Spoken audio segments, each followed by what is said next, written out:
It's Friday, November 26th here at the West End Gun Club. It's just after 1400 hours. It's actually out of the norm for me to come here at the range this late in the day. If anything, I'm leaving the range at this time of day, but it was windy this morning, really windy. 25-mile-an-hour winds here, according to all the weather stations. So I held off coming to the range in the morning. And I stayed home, ate lunch, watched TV, played some video games or whatever, and just waited it out. And then saw the weather stations reported about 10-mile-an-hour winds, which is doable, a little bit more than you want to do if you're sighting in a scope with rimfire, but made the trek out here to go ahead and do it. I just don't have the opportunity to shoot at any other time. I'll actually be out here on Sunday for the match, our NRL 22 match for the November Course of Fires on this upcoming Sunday. So we'll be shooting the match, but I won't have time to mess around with my other guns, so came out today to do that. Anyway, I'm gonna go ahead and get set up, and then we'll just start shooting and try to get some things done before the sun goes down, because it is wintertime or fall winter, so shorter days, and the sun's probably going to crest over in about an hour and a half. So it's probably going to go over that mountain, and by that time it'll be dusk, coming around just before 5. So anyway, I'm going to go ahead and get set up, start shooting. I can feel I'm changing. I don't know if I'll ever go back. All the ways that you make me, build me up on the things I lack. I don't ever wanna lose you now, 'cause I don't think I'll make it, hear me now, 'cause it's you and only you. 'Cause it's you and only you. 'Cause it's you and only you. 'Cause it's you and only you. 'Cause it's you and only you.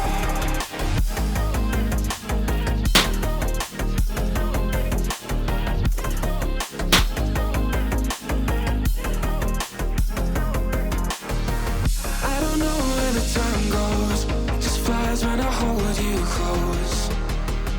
In my arms with your eyes closed, for the first time I've got hope. I don't ever wanna lose you now. I don't think I'll make it, hear me now. I don't ever. As you can see here on this bench, I have my Ruger 1022, which I brought out here 1 or 2 range vlogs ago, and it was in that Anschutz-Style Bell and Carlson stock, which I now have replaced with the KRG Bravo 1022 chassis. And then I replaced, replaced it. I didn't get rid of it, but I had my Weaver T36 that was on top of it. Took that off, and I put on this Vortex Diamondback Tactical 6-24 MRAD. And this is like the most common, I would say it's the most common base class scope for NRL 22. And the only reason I bought this is because, 1, I've never actually used one. 2, I needed a cheap scope right now for this 1022 so I can use it for demonstration of semi-auto and NRL 22 style shooting. So I got this scope. I thought about getting the Athlon equivalent, which I don't know off the top of my head which one that is, which model that is, but I was looking at that. But I got this one for a pretty good price from Brownells. There was a coupon that I took advantage of, and it was on sale as well. So it was well under what the normal street price is, so I picked this up. I probably could have found it used for a lot better, but just got a new scope, whatever. But bought a new, got it for Brownells. It's good. And anyway, then I just used my American Rifle Company M10 QD one-piece mount, which works fine. It's a 30mm tube. Anyway, I spent the time this afternoon, getting this thing zeroed. If you saw earlier, I had that target really close, and I had it like, it was 10 yards. And the reason why is because I don't have a way to bore sight this, right? You don't have a bolt to remove. You can't look down the hole. I don't use laser bore sighters. I have an article on that where I talk about that. How I think they were just a waste of money and a waste of time. Frankly, that worked well enough. All I did was put my target at 10 yards, shot a couple rounds, windaged it up, set the windage, set the elevation, roughly where I thought it would be at 25. Moved it up to 25, shot that a couple times. The windage was a little bit needed adjustment, but elevation obviously needed adjustment. Then after that, pushed it out to 50, tweaked the windage a couple tenths of a mil, and then adjusted my elevation a couple tenths, and I'm on. I mean, that's just the way to go. If you can't, do a visual bore sighting down the barrel and lining up your scope. And if you don't have a laser bore sighter, which I don't recommend at all, don't bother with those. Just take the extra couple minutes at the range to just set up a target close. There's nothing wrong with setting up a target right, CQB with a scoped rifle. Nothing wrong with that. Everyone knows what you're doing. You're just sighting it in. It's not, you don't got to be embarrassed that people think you can't shoot or something. Just set it close, put a couple rounds, adjust, move it out, a couple rounds, move it out, and keep going until you get to your zero distance. And at least you know on paper, right? And that was the goal. Anyway, as far as the zero is concerned, got it pretty much set to where I think it's going to be. It is still pretty gusty, but it's holding within like a 2-inch pacer right now, which is the best I can hope for. Semi-auto, plus I don't like the recoil impulse in this. The way it feels, I don't know, this way this feels right now, I just don't like the way it recoils back. It's a funny thing to say, there's like no recoil, right? But it's a semi-auto. It just has this weird, just like a little, I don't know how to describe it. It's just like a little mild push, and it just feels weird as to a bolt gun. I don't feel anything. Maybe it's because of the weight of my bolt gun, but the way the bolt gun feels compared to the semi-auto, it's just a little bit different. As far as the KRG Bravo is concerned, I was wanting to get one. I was going to build a 1022, but decided on this KRG Bravo chassis, but went ahead and got this so I can run a bipod because, as I mentioned earlier, I had the Bell and Carlson Anschutz-Style stock, and it's a flat forend, and it doesn't have any sling studs or any kind of parts where you can put a bipod. I mean, I would have to modify it, and there's like no real point because this is really a bench rest style stock. So I might as well just get this KRG Bravo, and I think it's pretty cool. I can't remember the price. Was it $250? It was under $3, but it's pretty good. I put the ARCA rail on the bottom of this thing, so I have the ability to put my bipods on here, since all my bipods are ARCA pretty much, except 2 Harris's. Well, 1 Harris. 1 Harris is still set to sling stud. That's on my Savage with the McMillan stock. But yeah, I don't know. All in all, I think the stock is pretty cool. It did require a few things though. There's like a shim to make sure that you can get free float this. You can free float this barrel. So I had to rearrange the shims. I had to make sure that there's like no play or whatever. The side to side play, I got to remove that by adjusting spacers here. It's all in the manual for this thing. If you read online, though, a lot of people have problems with this thing, and it's mainly an issue of your receiver, and trying to get it correct for this chassis, because there's just so many tolerance stacking that you're doing with these guns. So it's just, you're going to spend a couple hours in the garage trying to figure this out, because that's how long it took me. Don't get me started on this ARCA rail though, because the way this ARCA rail attaches to this chassis, the KRG branded one, there was a certain order that you're supposed to do this in. I didn't know why they had a page of instructions just to install this ARCA rail, and I understand why after I put it on without really reading the instructions clearly, because there's a specific order these screws have to go in, because you're sandwiching basically the internal aluminum chassis with this outer chassis and then this ARCA rail, and if you don't do it correctly with all these screws, you're not going to be able to get some screws on if you don't have the ARCA rail on. So it's just a weird little procedure. So I figured that out after taking this thing, installing it, taking it apart, installing it, and I did like 3 different times. It was dumb. So read the instructions. And outside of that, I don't know if there's really anything to mention on this thing. I don't know. I got it in gray, stealth gray. I know some people say I use all FDE, which is, I have a lot of FDE stuff. I think FDE is cool. My Jeep is kind of tan. So I just wanted to mix it up though. I thought the stealth gray looked pretty cool when I saw the photos. Yeah, I'll go with gray. So I went with gray. Oh, I did. One other thing I did do is I took off the barrel mounted scope mount from the Volquartsen barrel, and I went with the receiver mounted scope mount to see if that might affect barrel harmonics. So this is an EGW 30-minute or 20-minute? Can't remember. 20, 30. It's one of those two. It's either a 20 or 30-minute base from EGW. And but that's that. Anyway, I'm gonna go and put a few more rounds down range. The sun actually did set over the hill about 30 minutes ago, so it's getting a little dim here, but we still got daylight.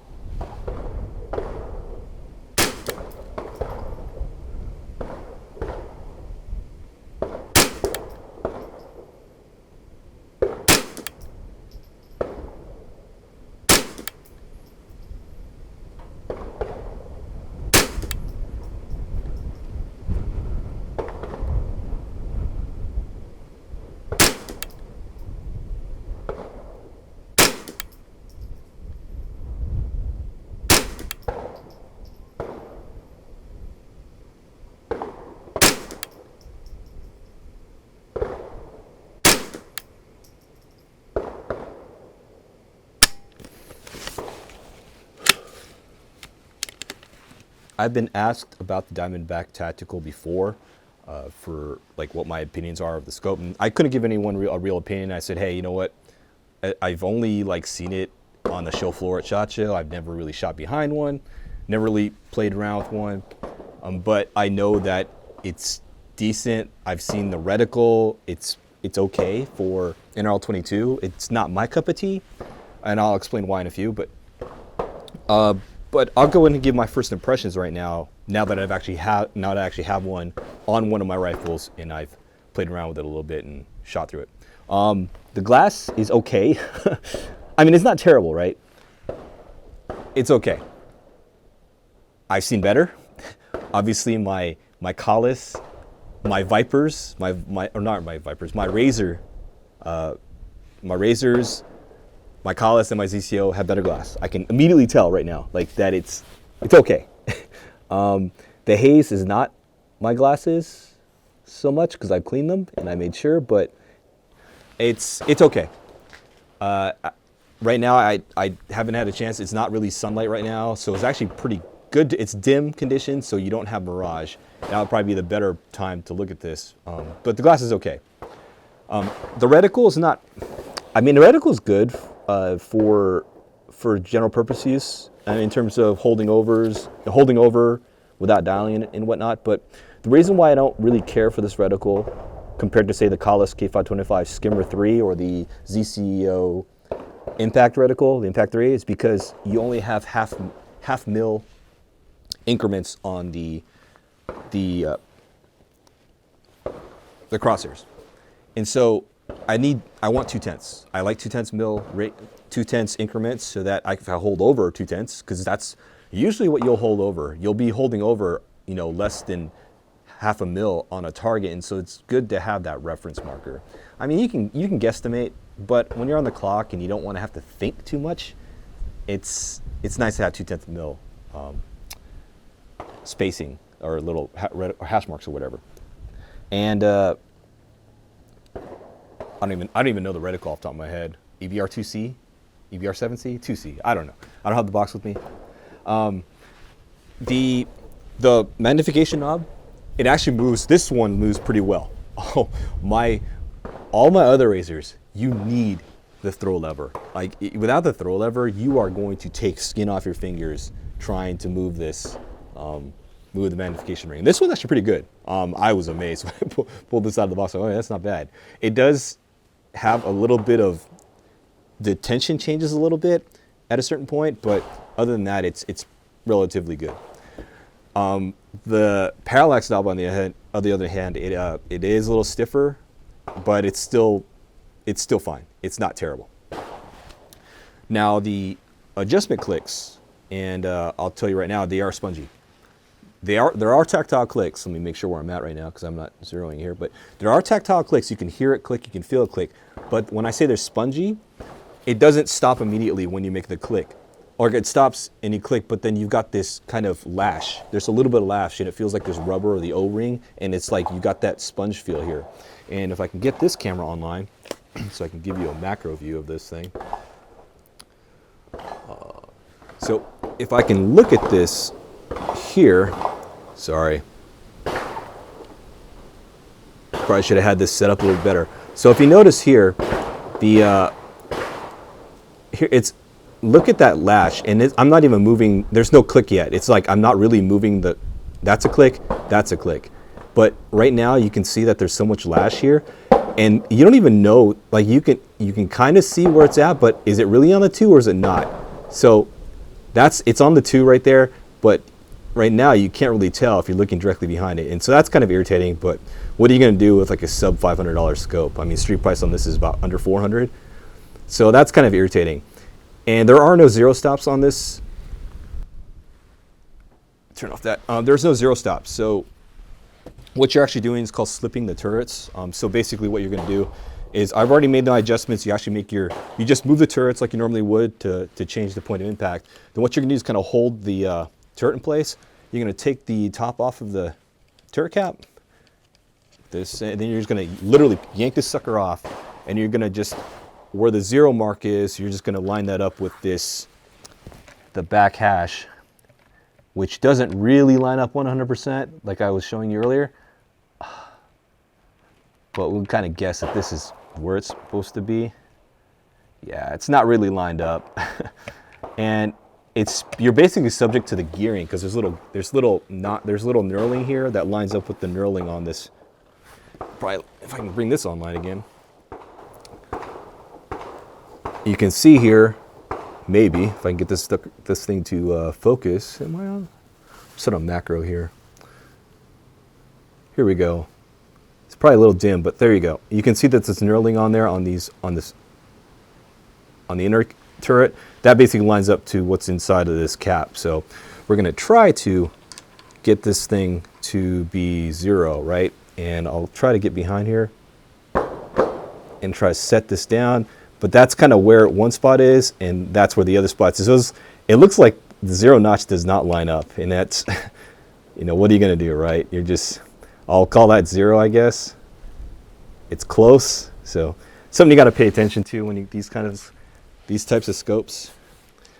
But in terms of budget scopes, but you give up quality and tolerances when you go down in price. But anyway, I secure the turret cap with this top screw, and that's it. You're on. That's my 0.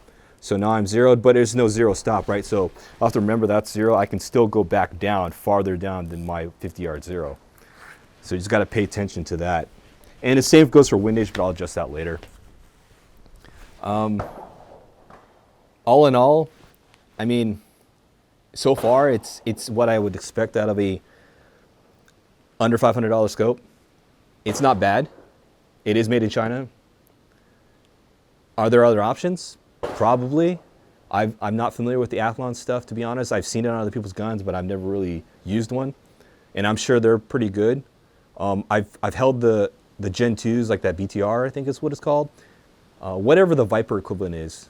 And that was pretty good. I was feeling that one. Those turrets were rock solid. I like the way those felt. But, I mean, if you're looking for a base class scope, I think the Vortex Diamondback Tactical will be fine. With this very limited time that I've got behind the scope, I would say it's fine. Assuming this thing doesn't fail on me, based on what I'm seeing right here, it's fine. It's not bad. I think reality, I paid $350 for this thing. So for $350, $360 after taxes, and you know, I used to coupon and all that. Don't get me wrong there, but I did game the coupons on Brownells. But I mean, $350 is not bad. $360, even $400, I would say it's not bad. I'm sure you can find other things out there, but you get the Vortex, you know, lifetime warranty. Something happens to it, just send it back to them. We'll send you a new one, I guess. And I mean, that's the one good thing about the Vortex, right? I mean, as much as people like to clown on, hey, the best warranty is the one you don't have to use. Hey, with a $400 scope, I'll take lifetime warranty. Anyway, I'm gonna mess around with a few things in a container. I gotta drop off some paint, and then I might bust out my Voodoo, which I brought with me, and then I'm gonna shoot a few more rounds with this thing, and then we'll get out of here because it's I think there's some traffic here with all the Black Friday shopping. Trying to get here was kind of a pain, but want to get home before people are rushing back from the stores.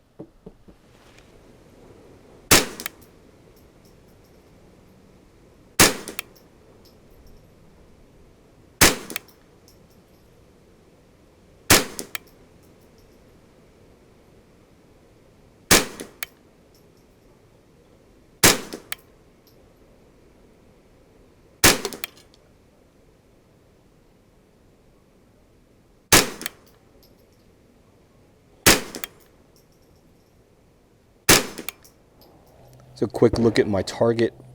This is at 50 yards. I think I shot this one as kind of just a double check here. I think this is SK rifle match. Yeah, all 4 of these are SK rifle match.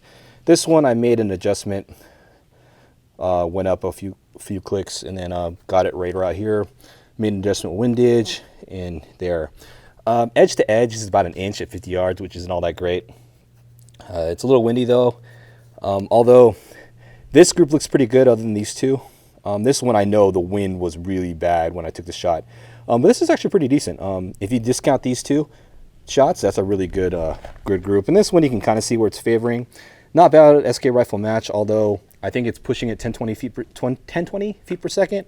And I kind of want a little bit faster. I just prefer to shoot in the 1080s, so I may shoot some standard velocities out of this to see what else I can shoot in this 1022. But not bad. I got it zeroed for the most part. It's not great, but it's fine just to have a 1022 for NRL 22 demonstrations. Before I pack up and head out of here, I did want to mention on the vlog that I did go to Mesa, Arizona a couple weeks ago to get my Voodoo V22 tested in the Lapua Rimfire Performance Center in their tunnel. And so they lot tested some ammo for me, and I did buy a case of ammo. And I did do a write-up on my blog at ocapj.net, and I'll link to that in the video description, that I did get it lot tested. And so I'm going to try to, can I show this on camera? I don't know if it's going to show up. I don't want to switch views or whatever. Anyway, so what I actually did is when you go to the Rimfire Center, you can either ship in your gun or you take your gun with you and head in there in person. I made an appointment. They'll put it in the wind tunnel. They'll clamp it down in the vise because they'll put it in an action block, and the action block's in the vise, and they basically run it through the tunnel with these electronic screens at 50 and 100 meters. It's all volumetric, and then there's no like paper targets, and the computer will read the groups, and you'll get an idea of like what lots are best for your gun, or what lots that they have in stock in their warehouse, and they'll give you the option of buying at least one case of that ammo. So the first thing I did, I mentioned in that blog article I did a write-up on, that I brought in 3 lots of ammo, Lapua Center X. One lot was the lot I've always been shooting the past 2 years because I had like 4 or 5 bricks of that stuff. So I brought that with me. I brought in a box of Center X where I have 2 bricks of that lot that I got a couple years ago or last year, just in case to have extra. And then recently I bought 2 more bricks, and I brought a box of that. And so I had them test that, and amazingly enough, the Lapua Center X I've been using shoots really well. It shoots 14.58 millimeter group, 10 round string at 50 meters, and that's edge to edge, not center to center. So you subtract 5.6, that's like 9 millimeter group at 50 meters, which is really good. That's sub MOA. And then the second and third lot, 14.86, which shoots as good as my other one. But this third box, this third lot, there was a flyer. That 10th round was a flyer, which I don't know if you can see on camera. And definitely go to that blog article so you can see the actual scans of this sheet here. But it was actually shooting great until that flyer. And he thinks that it might be a bad round. It might have just been a damaged bullet. Who knows? But anyway, after that, we went ahead and he shot probably 10 different lots of ammo, including Midas Plus, and he shoots 10 round strings generally. So there's 10 round strings, and then we found one early on that shot well, and everything else kind of just opened up after that. And so once we went back to the second one, after we shot all of the different lots that he thought might shoot, we went back to this second lot. He shot another 10 round string, which you saw here, and actually shot tighter than the first. So the first 10 round string was 15.24 millimeters at 50 meters, and the second 10 round string was 13.38, which is incredible at 50 meters. And then if you can see here, he had a 20 round aggregate, and that shot, obviously 15.24, which is going to be the largest of the two. And then at 100 meters, which you also have, the first string of that lot was 28.24 millimeters at 100 meters, and then 19.06 millimeters at 100 meters for the second string at 100 meters. So just to give some perspective on that, I have to write this down, because one MOA at 100 meters, which is 109 yards, 109.36 yards, that's going to be 29.083 millimeters. If you want to round up, it's 29.1 millimeters. So one MOA at 100 meters equals 29.083 millimeters. Again, these are edge-to-edge groups, not center-to-center. So if I took this 19.06 here and subtracted 5.6, that's 13.5 roughly, 13.5, 13.6 millimeter group at 100 yards. That's pretty good. That's under half a minute, because that's less than half of 29. So pretty impressed here. So I said, he asked me, do I want two cases? I said, I'll just take one, because one case, the way I shoot, and I don't shoot Center X all the time during practice, I shoot other ammo. A case, 5,000 rounds of Center X will last me quite some time. So I just got one case, and I got that. I went there Monday. On my drive home, he sent me an email and said, hey, go ahead and if you want to pay for it, you can pay for it on this online invoice. I did that. Then that Friday, got it, from FedEx. So really cool, great experience. Read that blog article on ocapj.net. And if you're interested, definitely reach out to Lapua to see what it can, what you need to do if you want to ship it or if you want to drive it out there. For me, it was like a 5-hour drive. So, it's a no-brainer rather than shipping it and risking damage to my gun or risking it getting lost. So anyway, that's it. I just wanted to mention that. Definitely go check out that article. Really glad that I finally got to go out to Mesa and have my rifle tested. Lot tested, and I got some ammo that I know shoots well. And I'm glad to know that those 4 other bricks that I have will also shoot well. So it's really cool. Anyway, I'm going to go ahead and start cleaning up. Not much else to say here. It's starting to get really dim here. It's 4:15, 16:15.